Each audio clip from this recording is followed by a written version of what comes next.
Well, I would answer that pretty simply, and I would say a lot of the same stuff I was saying is that because God exists and Christianity is true.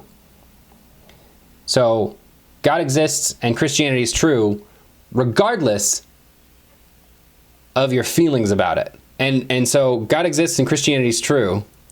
And then follow up with that, and I'd say, and you should believe true things. Consider at your school, when you go to school, you have math class, you have science class, you have history class. When you're in these classes, you are free not to believe anything that the teacher is teaching. You're free to do that. You can choose not to believe what they're teaching. That has no bearing on the truth of what they're teaching, right? They could be teaching wrong things. That's a factor, but you'd have to wrestle with that. You're free not to believe those things. If what they're teaching is true, such as math, you'll just be wrong and have lots of trouble if you act on those wrong beliefs, right? If you try to build a house with wrong math, you're not gonna do well. It's not gonna line up right. The house will collapse at least, and at most you won't even get it built.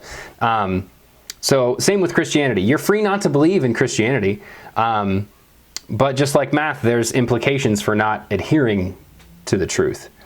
And that's what we're trying to do. That's what I do in my job as a Christian apologist, is I make arguments and give evidences that Christianity is true and that God exists. And you're free to not believe that Christianity is true, but I would argue that it is, and I would say, oh, why do you not find convincing, or what in your worldview, how do you explain the resurrection, or how do you explain the cosmological argument? There has to be at least some sort of beginner, or get into all these things. That's why apologetics is so much fun, is because you can have these conversations, and I would argue that the Christian worldview comes out on top every time.